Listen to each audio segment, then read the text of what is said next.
হঠাৎ রুমিন ফারহানার গাড়িতে আক্রমণ করায় তারেক রহমান, ঘটনাস্থলে মৃত্যু হয় রুমিন ফারহানার। দর্শক দেখতে পাচ্ছেন রুমিন ফারহানার গাড়িতে জনতা আক্রমণ করেছে, অন্যদিকে সারা দেশ তুলপার। এই মুহূর্তে রাজপথে উত্তাল। এদিকে আজ তারেক রহমানের পরিকল্পনায় রুমিন ফারহানার উপর ভয়াবহ প্রভাব পড়েছে, তার গাড়ির উপর আক্রমণ আসে। অন্যদিকে সারা দেশে এই বিষয় নিয়ে তুলপার পরিস্থিতি চলছে। চমকে গেলেন তো? ভাবছেন একজন ম্যাজিস্ট্রেটকে শাসানোর সাহস একজন সাধারণ মানুষ বা রাজনীতিকের হয় কি করে?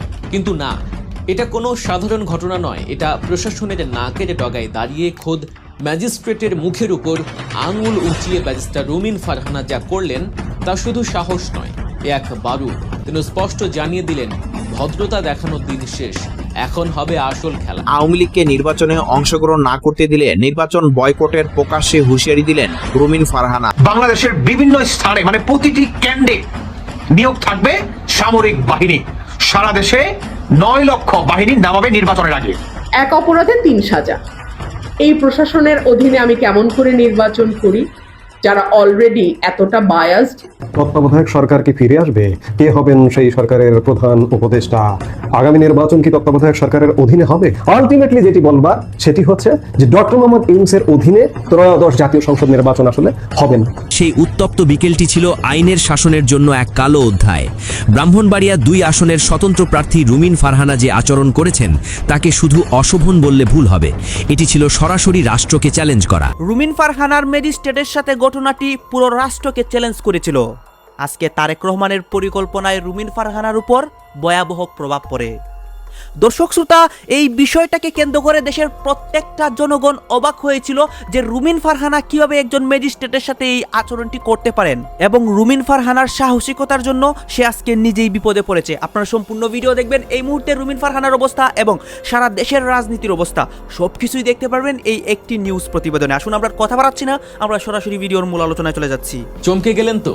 ভাবছেন একজন ম্যাজিস্ট্রেটকে শাসানোর সাহস একজন সাধারণ মানুষ বা রাজনীতিকের হয় কি করে? কিন্তু না, এটা কোনো সাধারণ ঘটনা নয়। এটা প্রশাসনের নাকের ডগায় দাঁড়িয়ে খোদ ম্যাজিস্ট্রেটের মুখের উপর আঙুল উঁচিয়ে ব্যারিস্টার রুমিন ফারহানা যা করলেন তা শুধু সাহস নয়, এক বারুদ। তিনি স্পষ্ট জানিয়ে দিলেন, ভদ্রতা দেখানোর দিন শেষ, এখন হবে আসল খেলা। যে হাত দিয়ে সংসদে ঝড় তুলতেন সেই হাত উঁচিয়েই এবার সাইজ করলেন প্রশাসনকে। কিন্তু কেন এই রুদ্রমূর্তি? দলের হাইকমান্ড থেকে ঘাড় ধাক্কা খাওয়ার পরেও কেন তিনি আরো বেশি ভয়ঙ্কর? তারেক রহমানের সাজানো ছক কি তবে ভেস্তে যেতে বসেছে? চলুন সেই পেছনের আসল গল্প এবং উত্তপ্ত পরিস্থিতির ব্যবচ্ছেদ করা যাক। ঘটনার সূত্রপাত ব্রাহ্মণবাড়িয়ার সরাইল উপজেলার নোয়াগাঁও ইউনিয়নের ইসলামাবাদ গ্রামে। আপাত দৃষ্টিতে মনে হতে পারে এটি একটি সাধারণ নির্বাচনী আচরণবিধি লঙ্ঘনের ঘটনা, কিন্তু একটু গভীরে তাকালেই বোঝা যায় এর শেকড় অনেক গভীরে। স্থানীয় জনতা রুমিন ফারহানাকে নিয়ে এক ঘরোয়া মত বিনিময় সভার আয়োজন করেছিল। সেখানে রুমিন ফারহানা উপস্থিত হতেই জনতার ঢল নামে, কিন্তু সমস্যা বাধে ফেরার পথে। গাড়িতে ওঠার ঠিক আগ মুহূর্তে প্রশাসনের বাধার মুখে পড়েন ব্যারিস্টার রুমিন ফারহানা। নির্বাহী ম্যাজিস্ট্রেট আচরণবিধি লঙ্ঘনের অভিযোগে রুমিনের পথ আটকে দাঁড়ান এবং তার এক কর্মীকে 40,000 টাকা জরিমানাও করেন। সাধারণ কোনো প্রার্থী হলে হয়তো প্রশাসনের এই লাল চোখ দেখে ভয়ে চুপসে যেতেন কিংবা হাত জোর করে মিনতি করতেন, কিন্তু রুমিন ফারহানা যে অন্য ধাতুর গড়া সেটা তিনি আবারও প্রমাণ করলেন। ম্যাজিস্ট্রেট যখন তাকে আটকাতে চাইলেন ঠিক তখনই বাঘিনীর আসল রূপ বেরিয়ে এলো। ম্যাজিস্ট্রেটকে বিন্দু মাত্র পাত্তা না দিয়ে তিনি সবার সামনে আঙ্গুল উঁচিয়ে ধরলেন। রুমিন ফারহানার চোখে মুখে তখন আগুনের ফুলকি। তিনি স্পষ্ট ভাষায় জানিয়ে দিলেন তাকে ভদ্রতা শেখাতে আসার সাহস যেন কেউ না দেখায়। রুমিন ফারহানার সেই তেজোদ্দীপ্ত কণ্ঠস্বর শুনে উপস্থিত জনতাও হতভম্ব হয়ে যায়। তিনি ম্যাজিস্ট্রেটকে উদ্দেশ্য করে বললেন, নেক্সট টাইম আমি আর ভদ্রতা দেখাবো না। আর এই একটি বাক্যেই তিনি বুঝিয়ে দিলেন যে তার ধৈর্যের বাঁধ ভেঙে গেছে। এতদিন তিনি অনেক সহ্য করেছেন, কিন্তু এখন আর তিনি চুপ থাকার পাত্রী নন। প্রশাসনের কর্মকর্তা হয়তো ভেবেছিলেন জরিমানা করলেই রুমিন দমে যাবেন, কিন্তু ফল হলো ঠিক উল্টো। রুমিন ফারহানা তাকে বুড়ো আঙুল দেখিয়ে বুঝিয়ে দিলেন এসব ঠুনকো ভয় দেখিয়ে তাকে থামানো যাবে না। রুমিনের এই আচরণ দেখে মনে হচ্ছিল তিনি একাই পুরো প্রশাসনকে শাসন করছেন। তার বডি ল্যাঙ্গুয়েজ আর চোখের ভাষায় ছিল এক অদম্য তেজ, যা দেখে প্রতিপক্ষ শিউরে উঠবে। কিন্তু প্রশ্ন হলো, হঠাৎ কেন এতটা আগ্রাসী হয়ে উঠলেন রুমিন? যারা রাজনীতির খবর রাখেন তারা খুব ভালো করে বুঝতে পারছেন যে রুমিন ফারহানার এই আঙুল উঁচিয়ে ধমক দেয়াটা শুধুই একজন ম্যাজিস্ট্রেটের প্রতি ছিল না, এই আঙুল আসলে পরোক্ষভাবে দেখানো হয়েছে তারেক রহমানকেও। রুমিন ফারহানা যেন এই আচরণের মাধ্যমে তারেক রহমানকে একটা কড়া বার্তা দিতে চাইলেন। তিনি বুঝিয়ে দিলেন দল থেকে তাকে বের করে দেয়া হতে পারে, কিন্তু তার ক্ষমতা কেড়ে নেয়ার সাধ্য কারো নেই। তারেক রহমান হয়তো ভেবেছিলেন দলীয় পদ কেড়ে নিলেই রুমিন দুর্বল হয়ে পড়বেন, কিন্তু রুমিন ফারহানা যে একাই 100 সেটা তিনি সরাইলে রাজপথে দাঁড়িয়ে প্রমাণ করে দিলেন। ম্যাজিস্ট্রেটের মুখের উপর এমন কড়া জবাব দেয়া মানেই হলো তিনি তারেক রহমানের সাজানো ছককেও চ্যালেঞ্জ ছুড়ে দিলেন। রুমিন ফারহানার এই হঠাৎ খেপে যাওয়ার পেছনের কারণটা কিন্তু একদিনের নয়, এর পেছনে জমে আছে দীর্ঘ 17 বছরের বঞ্চনা আর অপমানের পাহাড়। যে দলের জন্য তিনি নিজের জীবন যৌবন সবকিছু উজাড় করে দিলেন, সেই দল যখন তাকে ছুঁড়ে ফেলে দিল তখন তার মনের অবস্থাটা সহজেই অনুমান করা যায়। তারেক রহমান দেশে ফিরে এসেই রুমিনকে দল থেকে এক কথায় ঘাড় ধাক্কা দিয়ে বের করে দিলেন, যা ছিল রুমিনের জন্য চরম অপমানের। কিন্তু রুমিন ফারহানা সেই অপমান নীরবে সহ্য করে ঘরে বসে থাকেননি, তিনি তারেক রহমানের এই অবিচারের বিরুদ্ধে রুখে দাঁড়িয়েছেন। তারেক রহমান ভেবেছিলেন দল ছাড়া রুমিন অচল হয়ে পড়বেন এবং রাজনীতি থেকে হারিয়ে যাবেন, কিন্তু রুমিন ফারহানা তার সেই ভাবনাকে ভুল প্রমাণ করে দিয়েছেন। তিনি দেখিয়ে দিলেন যে দলের চেয়েও ব্যক্তির ইমেজ কখনো কখনো বড় হয়ে দাঁড়ায়। গত 6 জানুয়ারি সরাইলের আরুয়াইল বাজারে যা ঘটেছিল তা ছিল এই জেদেরই আরেক বহিঃপ্রকাশ। সেদিন একদল গুন্ডা রুমিন ফারহানার জনসভার মঞ্চ ভেঙে গুঁড়িয়ে দিয়েছিল। তাদের উদ্দেশ্য ছিল রুমিনকে ভয় দেখানো এবং তার মনোবল ভেঙে দেয়া, কিন্তু তারা জানতো না যে বাঘিনীর মঞ্চ ভাঙা যায় কিন্তু তার কণ্ঠ রোধ করা যায় না। সেদিন ভাঙা মঞ্চের সামনেই দাঁড়িয়ে রুমিন ফারহানা যা করেছিলেন তা ইতিহাসের পাতায় লেখা থাকবে। গুন্ডারা যখন মঞ্চ ভেঙে উল্লাস করছিল তখন রুমিন ফারহানা বিন্দুমাত্র বিচলিত না হয়ে নিজের গাড়ির ছাদেই উঠে দাঁড়ালেন। হ্যান্ড মাইক নিয়ে তিনি হাজার হাজার জনতার সামনে বাঘের মতো গর্জন করে উঠলেন। তিনি সেদিনও বলেছিলেন তাকে থামানোর ক্ষমতা কারো নেই। গতকালকের ম্যাজিস্ট্রেটের সাথে ঘটা ঘটনাটি আসলে সেই 6 জানুয়ারির ঘটনারই ধারাবাহিকতা। ব্রাহ্মণবাড়িয়া 2 আসনের স্বতন্ত্র প্রার্থী ও সাবেক বিএনপি নেত্রী ব্যারিস্টার রুমিন ফারহানা আজ এক নির্বাচনী জনসভায় অভূতপূর্ব মন্তব্য করে রাজনৈতিক মহলে তোলপাড় সৃষ্টি করেছেন। তিনি প্রকাশ্যে হুঁশিয়ারি উচ্চারণ করে বলেছেন, যদি নিষিদ্ধ ঘোষিত আওয়ামী লীগকে আসন্ন ত্রয়োদশ জাতীয় সংসদ নির্বাচনে অংশগ্রহণ করতে না দেওয়া হয় তাহলে তিনি নির্বাচন বয়কটে ডাক দিবেন। সরাইল উপজেলার একটি নির্বাচনী উঠান বৈঠকে উপস্থিত সমর্থকদের উদ্দেশ্যে রুমিন ফারহানা বলেন, আমরা যে গণতন্ত্রের জন্য লড়াই করেছি সেই গণতন্ত্রের মূল ভিত্তি হলো সবার অংশগ্রহণ। আওয়ামী লীগকে নিষিদ্ধ করে তাদের প্রতীক প্রার্থী নিয়ে নির্বাচনে অংশ নিতে না দিলে এটা হবে একতরফা নির্বাচনের নামে প্রহসন। আমি স্পষ্ট করে বলছি, যদি আওয়ামী লীগকে অংশগ্রহণের সুযোগ না দেওয়া হয় তাহলে আমি এই নির্বাচন বর্জন করব। আমার মতো অনেকেই হয়তো এই সিদ্ধান্ত নেবেন, কারণ গণতন্ত্রের নামে একদলীয় শাসন ফিরিয়ে আনা যাবে না। এই বক্তব্যের পরপরই রাজনৈতিক বিশ্লেষক ও বিভিন্ন দলের নেতাকর্মীদের মধ্যে মিশ্র প্রতিক্রিয়া দেখা দিয়েছে। অনেকে এটাকে রুমিন ফারহানার রাজনৈতিক কৌশল হিসেবে দেখছেন, আবার কেউ কেউ মনে করছেন এতে তার স্বতন্ত্র প্রার্থিতার প্রতি জনসমর্থন বাড়তে পারে। বিএনপি থেকে বহিষ্কৃত হওয়ার পরও তিনি দলের অনেক নেতাকর্মীর সমর্থন পাচ্ছেন বলে দাবি করা হচ্ছে।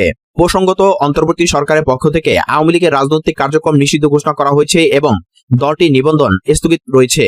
নির্বাচন কমিশনের সিদ্ধান্ত অনুযায়ী নিবন্ধিত দল হিসেবে আওয়ামী লীগের অংশগ্রহণ সম্ভব নয় বলে সরকারি সূত্র জানিয়েছে।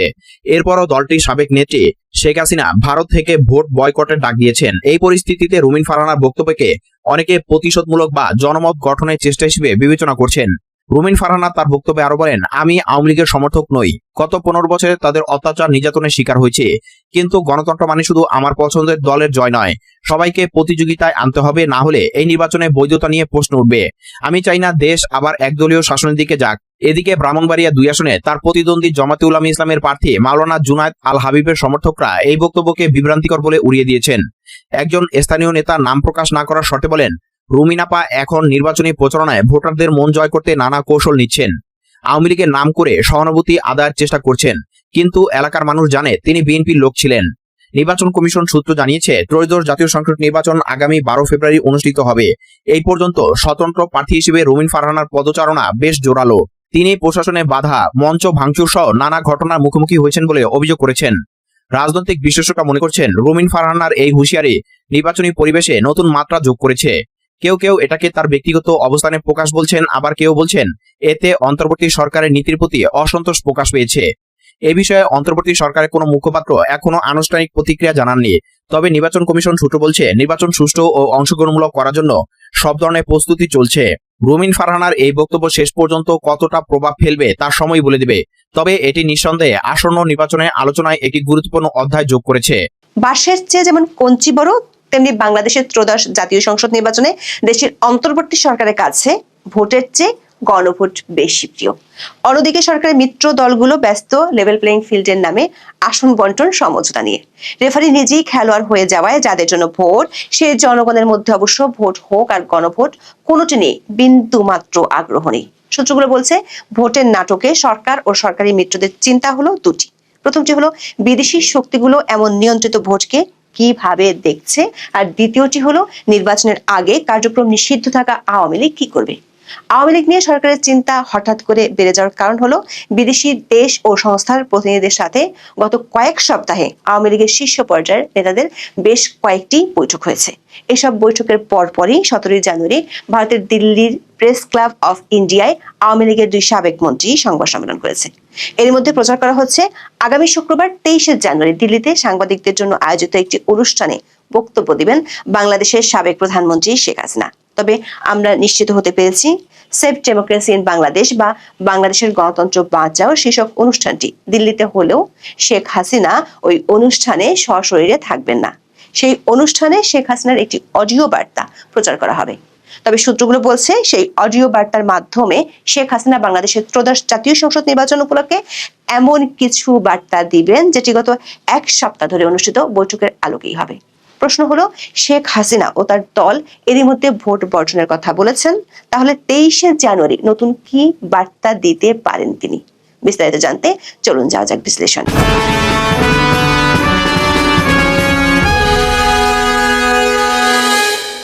2024 সালের 5 আগস্ট সরকার পতনের পর থেকে আওয়ামী লীগ সভানেত্রী বাংলাদেশের সাবেক প্রধানমন্ত্রী শেখ হাসিনা আছেন দিল্লিতে। সেখান থেকে অডিও বার্তার মাধ্যমে দলীয় নেতাকর্মীদের প্রায় তিনি বার্তা দেন। এ নিয়ে ভারতের কাছে একাধিকবার নালিশও জানায় বাংলাদেশের অন্তর্বর্তী সরকার।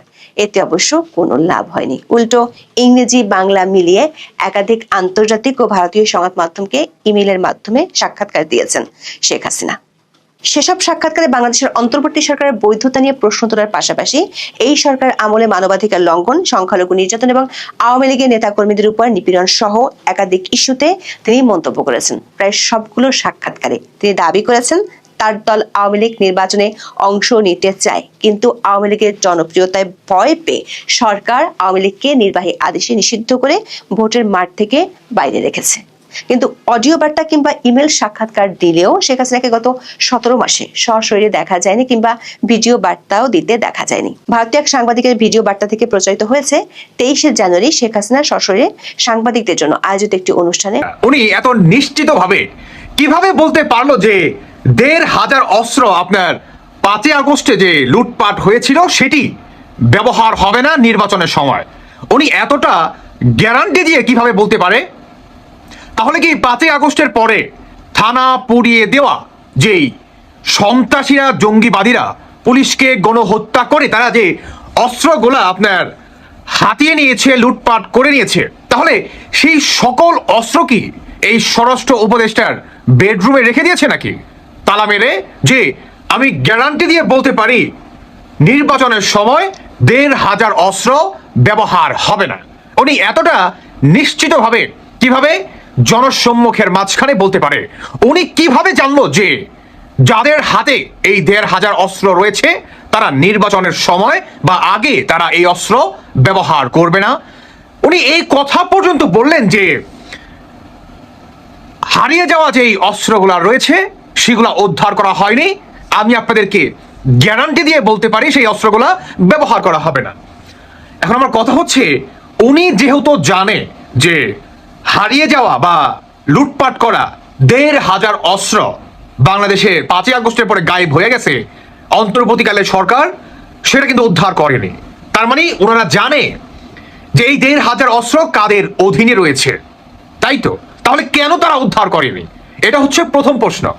দ্বিতীয় প্রশ্ন, যেহেতু 1,500 অস্ত্র লুটপাট হয়েছে, 7.62 বুলেট, এটা হচ্ছে পাকিস্তানি আপনার আর্মি থেকে শুরু করে আপনার পুলিশ বাহিনী পর্যন্ত তারা ব্যবহার করে এই অস্ত্র পর্যন্ত লুটপাট করেনি। 5 আগস্টে কিন্তু বলা হয়েছিল যে পুলিশের গুলিতে কেউ মারা যায়নি, মারা গিয়েছিল 7.62 বুলেট দ্বারা। এটি আমার কথা না, আপনার ব্রিগেডিয়ার সাখওয়াত উনি নিজে কিন্তু বলেছিলেন। তাই বর্তমান এই যে স্বরাষ্ট্র উপদেষ্টা আর হচ্ছে আসিফ ভুঁইয়া, ওনারা যে বলেছিল যে নির্বাচনের আগে আমরা ১,৫০০ বা ১০,০০০ না কয় হাজার যেন। দর্শক আপনারা তো দেখলেন এখানে কি কথা হচ্ছে, অনেকেই কিন্তু অনেক কথা বলতেছে, বিশেষ করে এখানে রুমিন ফারহানার বিষয় নিয়ে কথা হয় এবং রুমিন ফারহানাকে নিয়ে আলোচনা সমালোচনা হচ্ছে তার বর্তমান অবস্থা নিয়ে। গাইজ এই বিষয়গুলো নিয়ে আপনাদের মন্তব্য কি এবং রুমিন ফারহানাকে নিয়ে আপনার মন্তব্য কি? আপনাদের মন্তব্যটা অবশ্যই আপনারা আমাদের কমেন্ট বক্সে লিখে যাবেন। আর হ্যাঁ, তখন আপনাদেরকে আমরা যা কিছু দেখিয়েছি সব কিছু আমরা সোশ্যাল মিডিয়া থেকে সংগ্রহ করেছি, এখানে আমাদের নিজস্ব কোনো মন্তব্য নেই বা আমাদের নিজস্ব কোনো সিদ্ধান্ত নেই। সর্বশেষ আপনাদের কাছে আমাদের একটা রিকোয়েস্ট থাকবে, আপনারা আমাদের চ্যানেলে নতুন দর্শক হয়ে থাকলে চ্যানেলটি সাবস্ক্রাইব করবেন এবং পাশে থাকা বেল বাটনটি বাজাবেন যাতে করে নেক্সট ভিডিওটা সবার আগে আপনাদের কাছে পৌঁছে যায়। ধন্যবাদ।